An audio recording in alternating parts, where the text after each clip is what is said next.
Olá, pessoal! Eu resolvi gravar esse vídeo para falar um pouquinho a respeito de sistema de crenças. É um assunto que está sendo um pouquinho recorrente nos meus últimos vídeos e as pessoas têm me perguntado, algumas pessoas têm me mandado mensagem e e-mail perguntando, afinal de contas, o que é sistema de crenças, como ele se forma e como a gente pode mudar esse sistema de crenças de modo a otimizar e melhorar a nossa vida, os nossos projetos, as coisas nas quais a gente se envolve.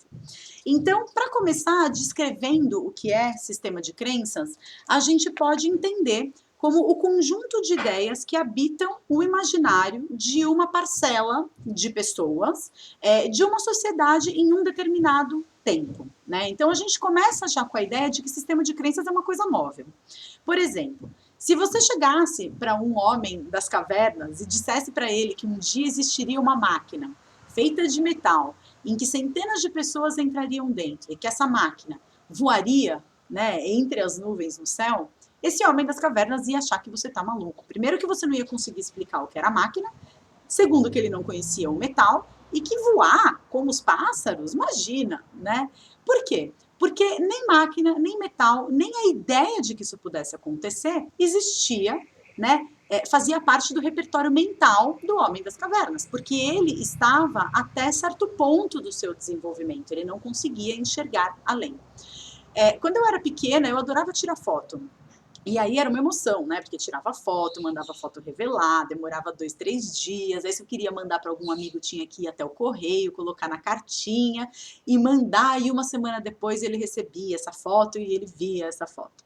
Né? Se me dissessem, um homem do futuro viesse e me dissesse que eu ia ser capaz de ter um telefone, começa daí, que fosse comigo aonde quer que eu fosse, sem fio, e que não precisaria estar perto da base para funcionar, e que eu seria capaz, que esse telefone seria uma máquina fotográfica ao mesmo tempo, que me permitiria tirar fotos e mandar pelo ar para o telefone de uma outra pessoa do outro lado do mundo em questão de segundos. Eu nunca iria acreditar numa coisa dessa.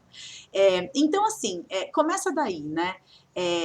O que é cientificamente comprovado, o que é possível ou o que é realizável, depende do desenvolvimento que a gente teve quando a gente fez essa afirmação.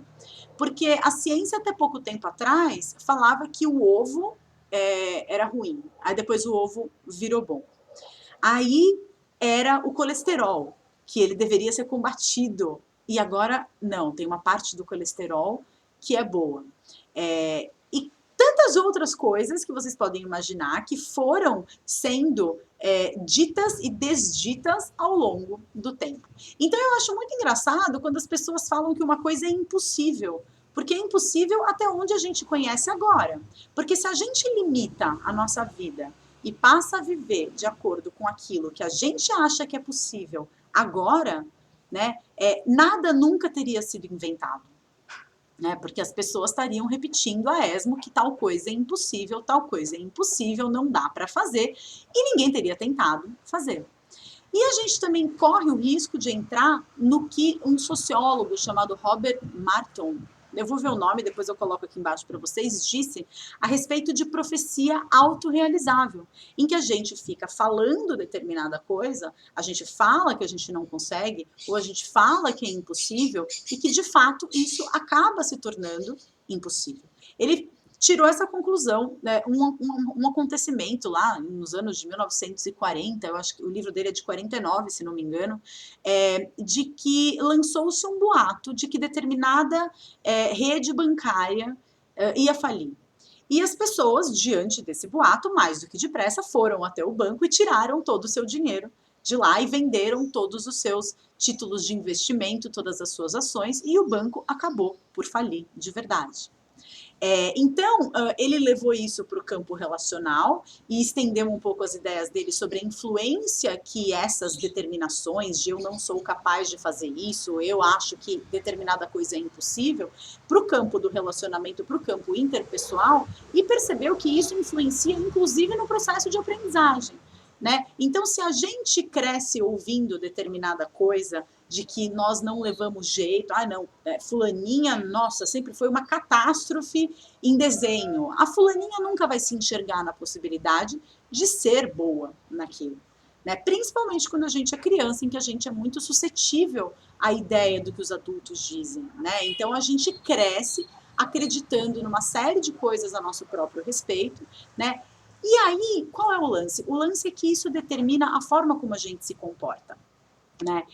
A gente às vezes deixa de tentar uma coisa que pode ser incrível por achar que aquilo é impossível. Não, isso nunca vai dar certo. Então é melhor seguir naquele caminho conhecido, fazendo o que todo mundo sempre fez e não tentar nada novo, porque é melhor um pássaro na mão do que dois voando, né? Só que às vezes é melhor dois marimbondos voando do que um na mão. Então a gente precisa tentar coisas novas, a gente precisa ir adiante nas coisas que a gente enxerga como possibilidade, né? Então eu acho que assim, uma coisa interessante para a gente saber como anda sendo, né, o nosso sistema de crenças, como que ele anda se estabelecendo, a gente pode observar durante um dia todos os nossos pensamentos, todos os nossos sentimentos, os nossos comportamentos, né? E fazer uma análise de que, assim, se tudo aquilo que a gente pensa, aquilo que a gente fala e aquilo que a gente faz tivessem a capacidade de se concretizar naquele exato momento, como estaria sendo o mundo que nós estaríamos criando, né? Quantas vezes por dia você se depara com pensamentos do tipo que inferno, ou do tipo que saco, ou do tipo não aguento mais, não sou capaz, né? Quantas vezes por dia você fala essas coisas?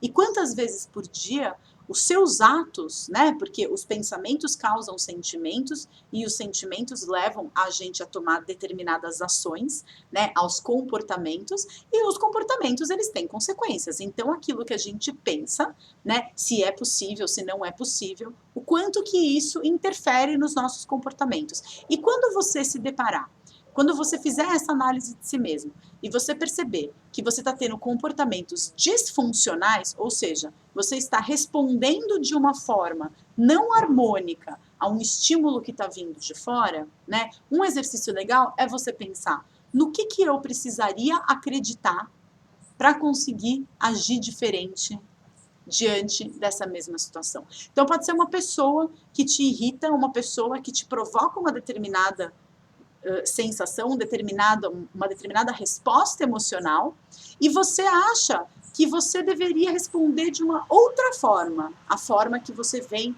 normalmente respondendo. Então, se você fica impaciente, se você perde a calma com essa pessoa, né, para agir diferente, para deixar entrar por um ouvido e sair por outro, ou então para dizer palavras de amor para essa pessoa, no que eu precisaria acreditar?